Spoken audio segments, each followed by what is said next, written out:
Olá, IPCA! Hoje é sábado, dia 16 de junho de 2012. Nós estamos juntos há 125 dias lendo a Bíblia. E hoje leremos Romanos capítulo 11. Este capítulo é a conclusão de um grande parênteses que Paulo abre na carta para tratar a respeito do destino do povo de Israel. Paulo sempre tratou com a humanidade em conjunto enquanto falava do problema do pecado. Gentios em pecado porque recusaram a revelação de Deus na natureza. Judeus em pecado porque não vivem segundo uma lei que eles mesmos tentam viver para obter mérito diante de Deus. Assim, todos pecaram e carecem da glória de Deus, gentios e judeus. A justificação é pela fé. Abraão ilustra isso, e é Cristo e a fé em Cristo quem nos faz justificados com Deus para termos paz e reconciliação com Deus. Esse é o assunto até o capítulo 5. Toda a humanidade pecou, toda a humanidade precisa de Cristo. O salário do pecado é a morte, mas o dom gratuito de Deus é a vida eterna em Cristo. Nós lemos no capítulo 6. No capítulo 7 há uma discussão importante a respeito da lei, que era a grande herança do povo de Israel. Paulo, a lei não me salva? Por quê? Eu sou salvo pela fé? Então por que Deus me deu a lei? Deus me deu a lei para apontar o meu pecado. A lei nunca produziu salvação. Ela é uma coisa boa, mas quando ela foi dada, ela acabou mostrando que o pecado já havia me matado, então ela acabou produzindo também a minha morte. Mas, se eu estou em Cristo, eu ando em novidade de vida, eu ando no Espírito Santo, como diz o capítulo 8. Nem morte, nem vida, nem anjos, nem principados, nada vai poder me separar do amor de Deus que está em Jesus Cristo. Eu sou mais do que vencedor. Quem ouve tudo isso acha tudo maravilhoso, e como de fato é, mas pergunta a Paulo, e o povo de Israel, Paulo? O seu povo, o povo que esperava a promessa do Messias, esse povo não recebeu a mensagem do Evangelho. Paulo vai tratar disso nos capítulos 9, 10 e 11. No capítulo 9 ele reconhece que o povo de Israel era de fato muito privilegiado, mas nos ensina que nem todos os que são de Israel são de fato israelitas, que havia um remanescente fiel, um Israel espiritual dentro de um Israel carnal, e que eram esses, os escolhidos de Deus, pela soberana misericórdia de Deus, os que haveriam de ser salvos. Paulo diz no capítulo 10 que orava pelos judeus, para que eles viessem a crer, para que eles tivessem entendimento da mensagem do Evangelho, porque muitos deles tinham zelo, mas não tinham entendimento. Estavam procurando uma justiça mediante a lei, mas o fim da lei era Cristo. Todos os mandamentos apontavam para a pessoa de Cristo, e era Cristo importante para a salvação, era a mensagem que precisava ser recebida pela fé. Paulo então mostra que era importante pregar isso, para que as pessoas ouvissem, confessassem com a boca o nome do Senhor Jesus, e então fossem salvas. Mas o povo de Israel não recebeu essa mensagem, como um todo. E então Paulo pergunta no capítulo 11 se Deus haveria rejeitado o seu povo. Será que Deus não quer mais saber de Israel? E Paulo então nos mostra, a partir do exemplo de Elias, que não é assim. Na época de Elias, a grande maioria do povo de Israel estava em idolatria. Elias se queixou achando que estava solitário, mas Deus falou, não, Elias, eu conservei para mim 7.000 joelhos que não se dobraram a Baal. Então, o apóstolo Paulo vai dizer, olha, pode parecer que o povo de Israel como um todo rejeitou o Messias, mas há um remanescente fiel que creu. E você vê isso no verso 5 do capítulo 11. Assim, pois, também agora, no tempo de hoje, sobrevive um remanescente segundo a eleição da graça. Mas é um remanescente. É uma porção pequena dentro do povo. Isso poderia parecer que Deus está rejeitando o povo de Israel como um todo para sempre. Verso 11, Paulo se adianta, fazendo a pergunta que ele antecipava na mente dos seus leitores. Será que Israel tropeçou para ficar caído? Será que Deus agora está descartando Israel definitivamente?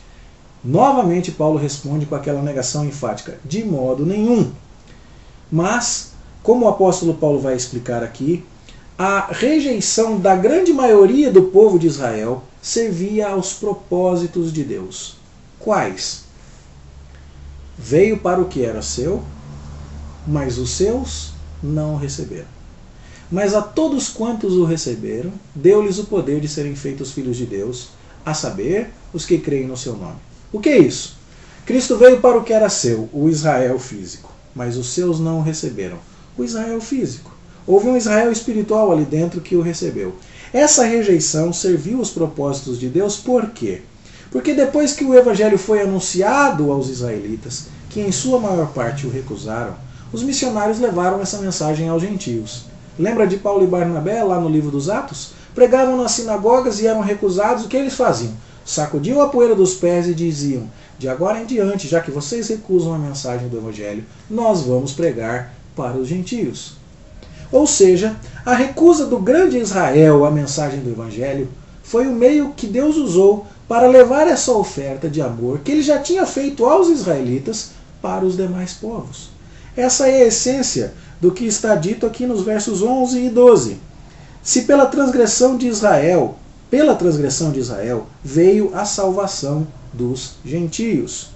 A transgressão de Israel redundou em riqueza para o mundo. E em seguida? Em seguida vem os ciúmes.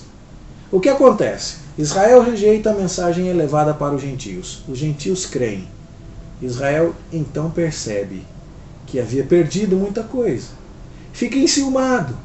Fica consciente daquilo que havia perdido e corre atrás do prejuízo. É isso então que o apóstolo Paulo está nos dizendo. Que Deus estava no controle de tudo isso, para abençoar todos. Que Israel rejeitou inicialmente de acordo com o propósito de Deus para que os gentios viessem a crer. E que quando os gentios creram, Israel ficou enciumado e veio a crer também. E tudo isso foi o meio de Deus para trazer vida a todos aqueles que ele havia escolhido. Veja o verso 15. Se o fato de terem sido eles rejeitados, os judeus, trouxe reconciliação ao mundo, que será o seu restabelecimento? Ou seja, o que será que vai acontecer quando os judeus perceberem o prejuízo e crerem, se não vida dentre os mortos? É isso que o apóstolo Paulo está dizendo aqui neste capítulo. Ele faz uma comparação, uma metáfora de uma oliveira cultivada, que era o povo de Israel, uma oliveira que foi preparada por Deus para receber a mensagem do Evangelho, que foi treinada na lei, que entendia as promessas, e de uma oliveira brava que não sabia de nada disso, representando o povo gentio. Mas os ramos da oliveira brava recusaram a mensagem e foram cortados, foram podados. Por sua vez, os ramos da oliveira cultivada, rejeitaram a mensagem. Por sua vez, os ramos da oliveira brava creram e foram enxertados naquela oliveira cultivada. Aí os ramos que tinham sido cortados viram o prejuízo e creram também. E com isso Deus trouxe salvação a todos. Esse é, em essência, o argumento do capítulo 11. Paulo não quer que os irmãos ignorem isso, que todo esse acontecimento está debaixo do controle de Deus. Ele diz no verso 25, não quero, irmãos, que ignoreis este mistério. Veio o endurecimento em parte a Israel, até que haja entrado a plenitude dos gentios. E assim todo Israel será salvo. O que quer dizer isso? Quer dizer que Deus usou a recusa de Israel para alcançar gentios. E usou o alcance dos gentios para chegar ao Israel que o havia recusado. Este texto é um texto muitíssimo polêmico. Há muitas especulações sobre o futuro do povo de Israel, há muita gente que interpreta isso de maneira sensacionalista, mas toda a essência do capítulo nos diz claramente que é isso que o apóstolo Paulo está comunicando aqui. Se você quiser ver algumas das muitas especulações a respeito de como esse verso deve ser interpretado, você pode vê-las descritas nas notas de rodapé da Bíblia de Genebra. Mas esse é o sentido básico do texto. Então, Paulo nos diz, para terminar o capítulo 11, como Deus usou tudo para a sua glória, como Deus fez todas as coisas a fim de reunir os seus, como a recusa de uns, o ciúme de outros, como tudo isso serviu aos propósitos de Deus de trazer para si mesmo, aqueles que ele escolheu. Então Paulo termina esta parte doutrinária da carta num grande hino de louvor. Ó profundidade da riqueza, tanto da sabedoria como do conhecimento de Deus. Como é difícil de conhecer, de compreender os caminhos de Deus. Como os raciocínios dele são elevados demais. Ele não pediu conselho para ninguém. Ninguém poderia entender o que ele estava fazendo.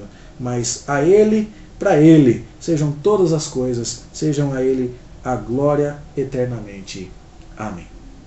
Com isso, terminada a parte doutrinária, Paulo vai começar no capítulo 12 a parte prática. Já que Deus dedicou misericórdia a você, eu rogo a você que faça isso ou faça aquilo. Esse é o assunto do capítulo 12, que nós vamos ver na semana que vem, se Deus nos permitir. Vamos orar?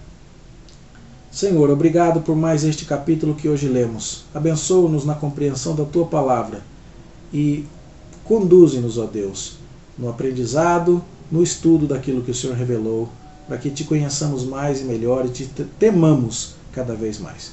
Nós Te pedimos e agradecemos em nome de Jesus. Amém. Uma boa leitura para você e até amanhã, se Deus quiser.